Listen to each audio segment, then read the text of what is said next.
औरत अपने मर्द के पास जब मर्द उसके करीब आता है तो उसे ये कहती है कि मेरा आज मूड नहीं है। इतनी बेहूदगी और इतनी गंदगी फैलाने के लिए अगर नेशनल टीवी तक बात का प्लेटफॉर्म आ चुका है तो सुलह कर लेनी चाहिए। ये भी लुकमा दे रही है कि औरत एंजॉय नहीं कर पाती, औरत को मजा नहीं आ रहा होता, उसके लिए उसको मछली खानी चाहिए, प्रॉन्स खाने चाहिए, नट्स खाने चाहिए। मुझे तो बिल्कुल ऐसा लगा कि जैसे कोई आप सेक्स क्लास चल रही है और उसके ऊपर आप पूरा फोकस्डली जो है ना वो चीजें बता रहे हैं, समझा रहे हैं। वो एशिया से पार, अमेरिका पार जो है ना वो हमें भी पार लगा दिया जाए। पाकिस्तान के बैलिस्टिक मोबाइल की ये पावर है कि उनको इतना मरोड़ उठा है कि उन्होंने इस पे पाबंदियां लगा दी हैं, लेकिन इतनी औकात और हिम्मत नहीं है हिंदुस्तान की तरफ भी कर लें कि जब खान साहब कहें कश्मीर जैसे ही हम जनाब फतह कर लें या कश्मीर का मसला हल हो जाए तो ये हम खुद ही सरेंडर कर दें। मोहसिन नकवी साहब मिले हैं ये गंडापुर साहब पर। अच्छा, यही वो शख्स हैं, ये अपना थूका जब तक चाट नहीं लेते ना तब तक ये इनको कोई तसल्ली भी नहीं होती और ये सुकून भी नहीं आता। जब आप कहते हैं कि इन्होंने लाशें गिराई, इन्होंने दहशतगर्दी की, गोली क्यों चलाई, बिगी बिल्ली बन के भी बैठते हैं फिर उनके साथ। फिजा अली का प्रोग्राम देखा, 24 न्यूज की एंकर हैं, होस्ट हैं, मॉर्निंग शो करती हैं।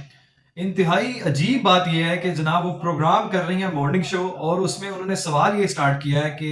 औरत अपने मर्द के पास जब मर्द उसके करीब आता है तो उसे ये कहती है कि मेरा आज मूड नहीं है। तो ये ऐसा क्यों करती हैं? हमारे लिए हैरानगी वाली बात ये इसलिए थी कि ये एक मॉर्निंग शो था कि सेक्स क्लास थी जिसमें ये उनका फोकस था और सामने जो गेस्ट बुलाई हुई हैं उनका भी जो एक जाहिर बात है, जब आप किसी से सवाल पूछेंगे तो उसने तो उसकी स्पेशलिटी वही है, उसने तो आपको वो चीज बतानी है। लेकिन आपको बताने का मकसद ये है कि माशरे में इतनी बेहूदगी और इतनी गंदगी फैलाने के लिए अगर नेशनल टीवी तक बात का प्लेटफॉर्म आ चुका है तो कोई सुलह कर लेनी चाहिए। कि हमारे माशरे में पहले हम टिकटॉकर्स और हम वीलॉगर्स को बात करते थे, आज भी हम तनकीद करते हैं ये जो फैमिली वीलॉग के नाम पे जो गंदगी का बाजार गर्म किया हुआ है। उसमें फिजा जब वो सवाल पूछती है कि औरत मर्द के पास आने पे क्यों कहती है कि आज मेरा मूड नहीं है, और आगे से वो भी बताती हैं कि फिर उसको मजा भी नहीं आता, उसको पेन पेन होती है, ये सेक्सुअल डिसइंफेक्शन है। चले उसने तो ऑब्वियसली वो एक स्पेशलिस्ट है, उसने तो ये आंसर देना ही था ऑब्वियसली। लेकिन फिजा का ये सिर्फ टीआरपी के लिए और दोबारा उस लाइमलाइट में वापस आने के लिए, आई डोंट नो कि उनके जेहन में क्या चल रहा था कि उन्होंने ये सवाल क्यों पूछा।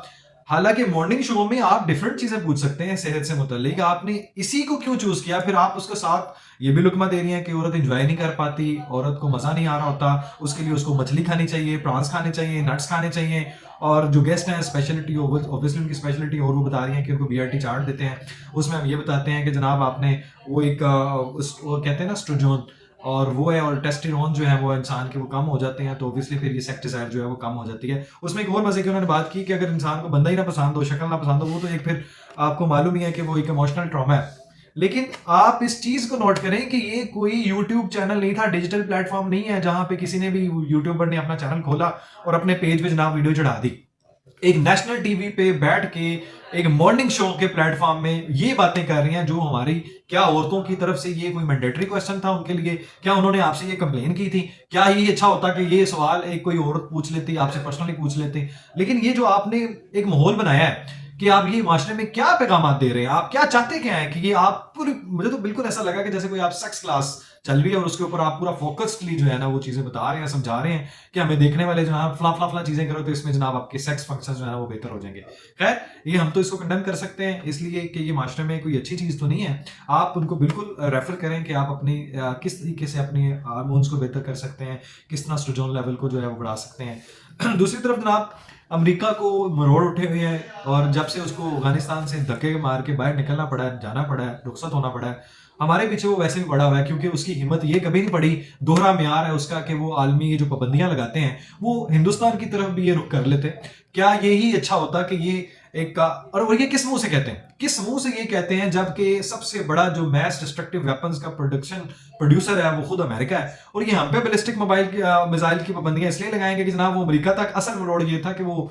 दुख जो है, वो जो गम है ना वो निकल के जुबान पे आ ही गया, बिल्ली थैले से बाहर आ ही गई। वो ये कहते हुए कि जनाब हमें तो ये खतरा है कि हमारी सलामती के लिए ये ना हो कि वो एशिया से पार, अमेरिका पार जो है ना वो हमें भी पार लगा दिया जाए। पाकिस्तान के बैलिस्टिक मोबाइल की ये पावर है कि उनको इतना मरोड़ उठा है कि उन्होंने इस पे पाबंदियां लगा दी हैं, लेकिन इतनी औकात और हिम्मत नहीं है कि यही रुख हिंदुस्तान की तरफ भी कर लें क्योंकि ब्लॉक में शामिल हिंदुस्तान है और यहाँ उनको टेंशन इसलिए भी बढ़ गई है कि रूस और चाइना जो है वो हमारे बड़े करीबी ताल्लुकात हैं, इसलिए उनको ये भी परेशानी है, उनको ये भी टेंशन है कि जब वैसे तो ये अफगानिस्तान वाले मामले से तब से हम दो राय पे बैठे हुए हैं कि अमेरिका को इतने टेंशन हैं,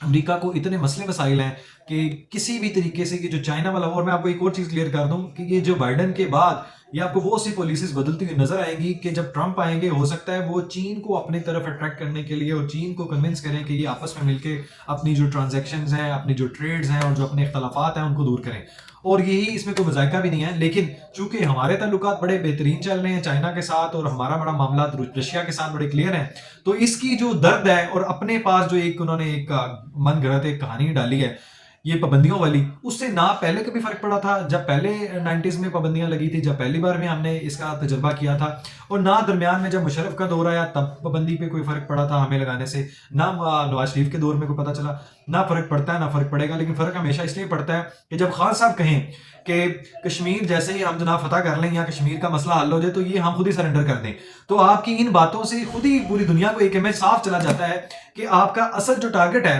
वो क्या है, आपका असल जो मसले मसाइल हैं वो क्या है कि आप अपने इस चीज का, पहले तो आपने कश्मीर का सौदा किया, अब आप कश्मीर के सौदे के बाद आप कह रहे हैं कि चले जनाब आप किसी तरीके से हमारा ये मसला हल हो जाए तो आपको ये हम गिफ्ट कर देंगे। ये खान साहब का इन दूसरे इन अदर वर्ड तो यही है ना, ऑब्वियसली जब आप बंदा कहते हैं तो हम सरेंडर कर रहे हैं, या हम कह देंगे जनाब कि हमें इसकी अब जरूरत नहीं पड़ेगी। और वैसे भी आपने अपनी दौरे हुकूमत में क्या किया, वर्डिंग में आपने एब्सोल्युटली नोट सिर्फ वो कहा, उस अजम्पशन पे कहा जिसका सवाल भी पैदा नहीं होता था। खैर एक्चुअल में आपने उसी हुकूमत को पहले गिराने की वजह से अमेरिका को पहले इल्जाम ठहराया, फिर बाद में ये भी करके दिखाया कि नहीं अमेरिका के खिलाफ कोई नारा नहीं लगाना, फिर उसी अमेरिका को कहा कि 60 लोग जो आपके लिए लेटर लिखें और आपके लिए जनाब करारदादें मंजूर करवाएं, आपके लिए लॉबिंग करें, आपके लिए जनाब वो इंटरनेशनल लॉबिंग हो रही है और वो आपके लिए बड़े बड़े आर्टिकल्स भी पैसों से छपवाए जा रहे हैं। इसराइल का जनाब वो आप पूरे एजेंट बन के सामने भी उभरते नजर आते हैं। तो ये सारी कौम जो है ना इस चीज को भूली नहीं है,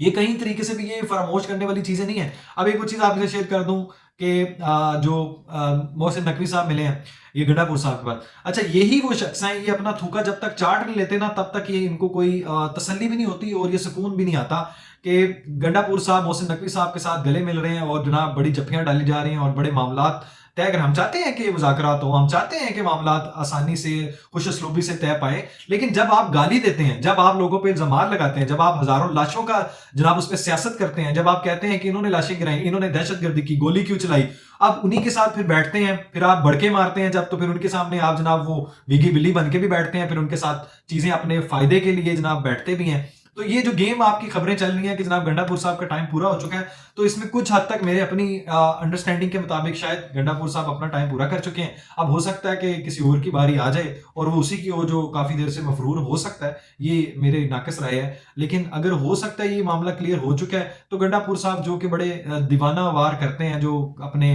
कारकुनान में बड़े मशहूर हैं कि जनाब बड़के मारेंगे, गालम गलोच करेंगे, धमकी लगाएंगे, रियासत में हमलावर होने की जनाब पूरी ट्राइयां भी मारते हैं, लेकिन फॉर्चुनेटली और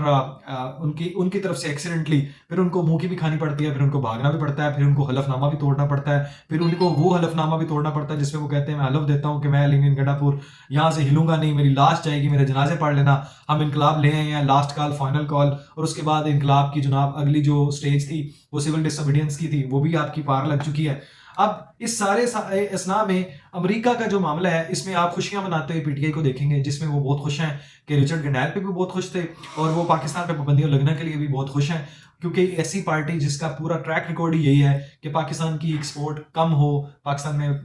तफसीलात ज़र कम हो, पाकिस्तान की स्टॉक एक्सचेंज कम हो, गिर जाए, या हम पे लोड बढ़ जाए, हम पे कर्जा बढ़ जाए, या हमें कर्जा ना मिले, इस सारी काविशें पीटीआई की हमेशा से रही हैं और ये सारा ट्रैक रिकॉर्ड पूरी दुनिया के सामने है। और इसमें एक और बात कि इन्होंने इसको बड़ा ऑन किया इस चीज को कि जनाब आपने जो पाबंदियां लगाई हैं इसका खैर मकदम करते हैं वो, क्योंकि वो तो पहले से एटमी हथियारों के हक में नहीं है कि पाकिस्तान को तो वो दिवालिया करना ही चाहते हैं, जो श्रीलंका की मिसाल दिया करते थे कि पाकिस्तान, और वैसे भी अपनी गिरफ्तारी पे भी खान साहब कहा करते थे कि इससे बेहतर था कि पाकिस्तान पे बम गिर जाता, इसके 3 टुकड़े हो जाते, ये श्रीलंका बन जाए, ये डिफॉल्ट कर जाए, इसके मामला सारे खराब हो जाए। अब जब वो दुरुस्तगी की तरफ जाते हैं तो हमें गालियां पड़ती हैं, अब वो जब मामला अच्छाई की तरफ जाते हैं, इकोनॉमी दुरुस्तगी की तरफ चलती है, मामला हल की तरफ चलते हैं, तो मुज़ाकरात से भी आ रही हैं वो लोग, वो इस वजह से कि वो कहते हैं इनकी क्या वक़्त थी, लेकिन उन्हीं के पास फिर घुटने टेक के बैठे